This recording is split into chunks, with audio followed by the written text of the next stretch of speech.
से हमारे चैनल में। मैं हूं सतीश। ये हमारा दिन रहा और उसके बाद हम बात करने वाले थे हार्डवेयर्स के बारे में कि सॉफ्टवेयर डेवलपमेंट में अगर आप अपना इनिशियल करियर चालू कर रहे हैं तो किस प्रकार के हार्डवेयर्स की आपको जरूरत पड़ेगी। अभी सॉफ्टवेयर डेवलपमेंट बहुत नील वास्ट फील्ड है। कुछ लोग फ्रंट एंड डेवलप करते हैं, कुछ ब्राउजर रिलेटेड, कुछ लोग बैक एंड डेवलप करते हैं, कुछ लोग फुल स्टैक डेवलप करते हैं, कुछ लोग सिर्फ डेटाबेस पे सपोर्ट दे रहे होते हैं, कुछ लोग उसमें मशीन लर्निंग भी कर रहे होते हैं। ये सब सॉफ्टवेयर डेवलपमेंट फील्ड में ही आता है। मशीन लर्निंग कुछ हद तक डेटा साइंस में आता है, लेकिन जहाँ पे कोडिंग की बात आती है वो फिर वो सॉफ्टवेयर डेवलपमेंट ही हो जाता है, क्योंकि वहाँ पे आप एक सॉफ्टवेयर ही क्रिएट कर रहे होते हैं जो अपने आप से सब कुछ कर रहा होता है। तो नील, पहले हार्डवेयर की बात करते हैं कि अगर कोई फ्रंट एंड डेवलपर है जो वेबसाइट का यूआई बनाने की कोशिश कर रहा है या बनाना चाहता है, तो उसको किस तरह के हार्डवेयर की जरूरत पड़ेगी? आपके हिसाब से आपने भी कई यूआईज बनाई हैं। लाइक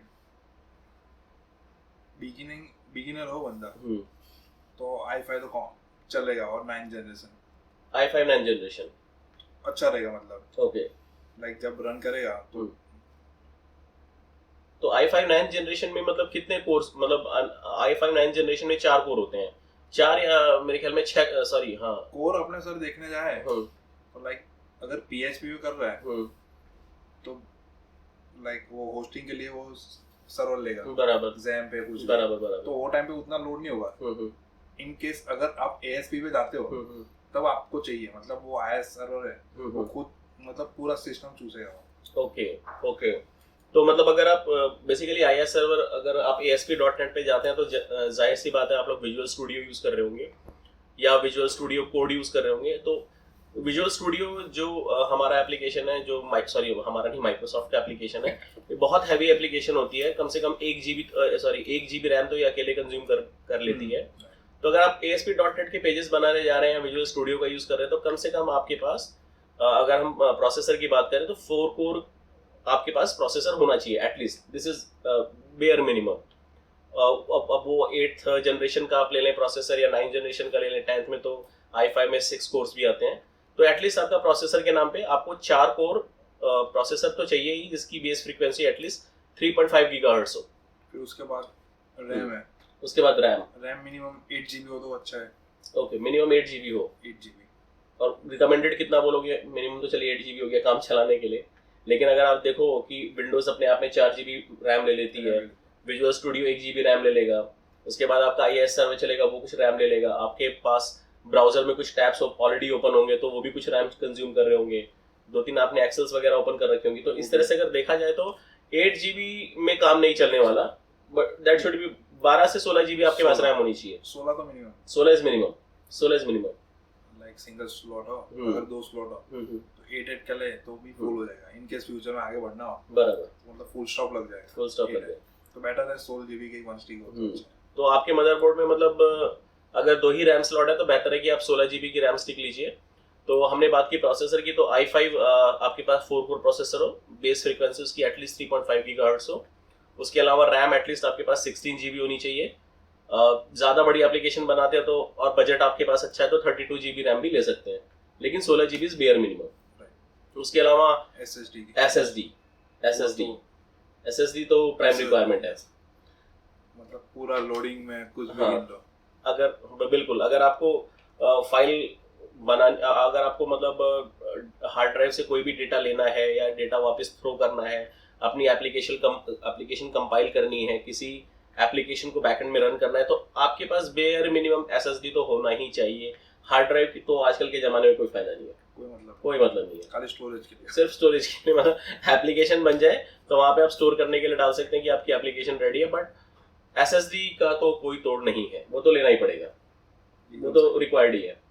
और उसके अलावा क्या बोलेंगे, ग्राफिक कार्ड की जरूरत पड़ेगी अपने को? वेब डिजाइनिंग में सर नहीं लगता, नहीं। ग्राफिक कार्ड की रिक्वायरमेंट हमको तब आती है जब हम कहीं कुछ ऐसा मल्टीमीडिया टाइप कुछ काम कर रहे हो। अदरवाइज अगर देखा जाए तो ग्राफिक कार्ड की हमको कोई जरूरत नहीं है। प्रोसेसर के अंदर अपना एक खुद का एक ग्राफिक मेमोरी होता है, इंटेल प्रोवाइड कराता है, तो वो सफिशिएंट रहेगा आपके लिए। ग्राफिक कार्ड की कोई जरूरत आपको इसमें नहीं है। अगर बजट अच्छा है तो आप अगर बजट अच्छा है तो आप ग्राफिक कार्ड ले सकते हैं, क्योंकि बाद में अगर आपको मान लीजिए कुछ और मल्टीमीडिया रिलेटेड टास्क करना हो तो फिर उसमें ज़रूरत पड़ेगी, लेकिन ग्राफिक कार्ड की वैसी कोई ज़रूरत नहीं है। उसके बाद देखें तो फिर कीबोर्ड प्राइमरी है। कीबोर्ड प्राइमरी चीज़ है, बिल्कुल सही बात है। सारी कोडिंग आप कीबोर्ड से ही कर लेंगे। तो किस तरह का कीबोर्ड आप मतलब प्रेफर करोगे? मैकेनिकल कीबोर्ड, जो अभी तो 1000 में मिल जाता है। मैकेनिकल कीबोर्ड 1000 में मिल जाता है? ये कहाँ देखा भाई आपने? नॉर्मल वाला, मतलब normal in the sense TVS gold वाला सेकंड हैंड नहीं, लाइक ज़ेब्रॉनिक्स का है। ज़ेब्रॉनिक्स के मैंने कीबोर्ड देखे हैं। ज़ेब का मैक्स जो है वो एटलीस्ट 2300 रुपये का आता है अमेज़न पे। मैंने तो कोई 1000 रुपीस वाला कीबोर्ड देखा नहीं मैकेनिकल। अभी 1000 वाला नहीं था जो मैंने लिया था वो, but like feel and feature mechanical type है। ओके, तो इन्होंने कोई कीबोर्ड ऐसा लिया, गेमिंग कीबोर्ड टाइप लिया होगा जिसका फील जो है वो मैकेनिकल जैसा होगा, बट रियल मैकेनिकल नहीं होगा। तो रियल तो नहीं होगा। तो वो आपको कम से कम 2500 कॉस्ट करने वाला है कीबोर्ड बहुत मैंडेटरी है। अगर आप मैकेनिकल कीबोर्ड लेते हैं तो क्या होता है कि प्रेस करने में आपकी उंगलियों को दर्द नहीं होगा, आप लॉन्ग टाइम तक उसको कोडिंग कर सकते हैं। और फिर बात करें तो माउस कैसा रहना चाहिए? माउस भी थोड़ा मतलब लाइक RGB हो तो थोड़ा फील अच्छा है काम करने में। मतलब नील कह रहे हैं कि अगर आपके पास अगर जनरल माउस है तो उतना मजा नहीं आएगा, बट काम चल जाएगा। लेकिन अगर आपके पास RGB माउस है जिसका DPI एटलीस्ट 3200 हो तो मजा आए, स्क्रीन पे मूव करने में अच्छा लगता है। तो ये हमारा हो गया कीबोर्ड और माउस। उसके बाद मॉनिटर कैसा रहना चाहिए? मिनिमम 2K और 27 और 26 इंच हो तो 26 तो नहीं होता, 27 इंच के 2K आते हैं। तो 2K मतलब क्वाड HD मॉनिटर होना चाहिए आपका, फुल HD से दुगना और 4K से आधा। तो 27 इंचेस में अगर आपके पास क्वाड HD मॉनिटर है तो आपकी कोडिंग के लिए सफिशिएंट है, और ड्यूअल होनी चाहिए।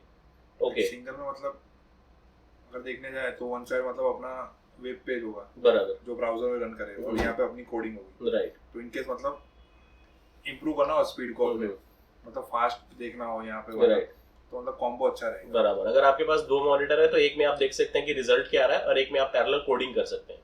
तो 2 मॉनिटर अगर आपके पास हो, फुल HD भी हो मेरे ख्याल में 2 मॉनिटर तो भी काम चल जाए आराम से। और अगर 27 इंच के 2 क्वाड HD आप लेते हैं तो इससे बेहतर तो कुछ हो नहीं सकता। मेरे ख्याल से डबल मॉनिटर की बात करें नहीं तो इससे स्पीड भी काफी बढ़ जाती है एक डेवलपर की। बहुत मतलब लाइक इस पेज से उस पेज जाने में जो टैप करते हैं उससे बहुत बेहतर हो जाता है। राइट। और मतलब काम करने का मजा भी अलग आता है। तो आपके पास एक RGB मैकेनिकल कीबोर्ड हो, RGB माउस हो, एक dual 27 inch quad HD monitor हो, तो आपकी इफिशियंसी बहुत ज़्यादा बढ़ जाती है।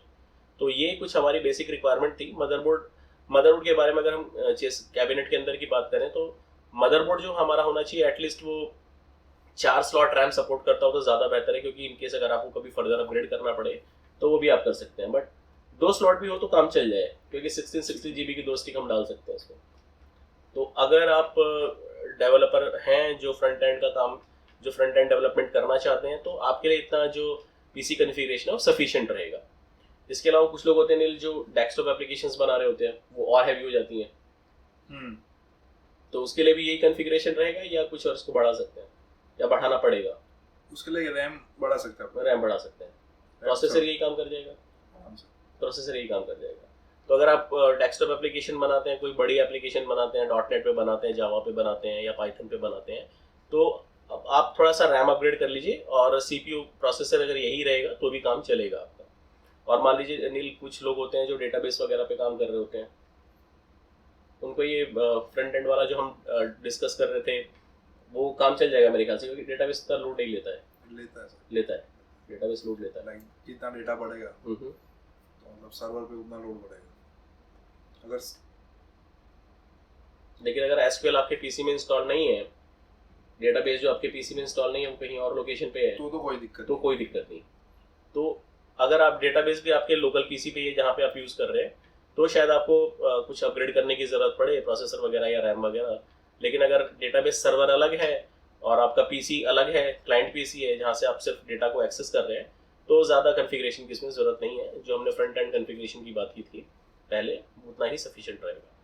तो देखा जाए तो अगर हम सारी बातों को घुमा के बात करें तो आपके पास एटलीस्ट ऐसा प्रोसेसर हो जो 8th या 9th जनरेशन हो, जिसमें 6 कोर हो। 10th जनरेशन हो तो और अच्छा है। मेरे ख्याल में 16-17 हज़ार रुपये तक के प्रोसेसर मिल जाते हैं i5 10th जनरेशन के। मदरबोर्ड आपके पास 4 स्लॉट वाला मदरबोर्ड हो ज़्यादा अच्छी बात है। अगर मदरबोर्ड में SSD लगती है और SSD आपने लगाई है तो इससे बेहतर तो कुछ हो ही नहीं सकता। 2200 Mbps की स्पीड मिल जाती है उसमें, तो वो गजब है। उसके अलावा रैम आपके पास बेयर मिनिमम 16 GB तो होना ही चाहिए, ज़्यादा है तो अच्छी बात है। ग्राफिक कार्ड की हमको कोई ज़रूरत नहीं है। मैकेनिकल और RGB कीबोर्ड हो तो मज़ा आ जाए काम करने का और उंगलियों को भी आराम रहे। RGB माउस रहे तो देखने में थोड़ा सा लुक एंड फील अच्छा रहता है। और मॉनिटर हमारे पास अगर डुअल मॉनिटर हो फुल HD तो काम चल जाए, लेकिन अगर हमारे पास क्वाड HD 2 मॉनिटर हो जो पैरेलल हमने लगा रखे हैं और यूज़ कर रहे हो, तो इससे बेहतर तो कुछ नहीं हो सकता। तो अगर आप ये अपना शुरू करना चाहते हैं सॉफ्टवेयर डेवलपमेंट का करियर, तो ये एक बेयर मिनिमम रिक्वायरमेंट होती है।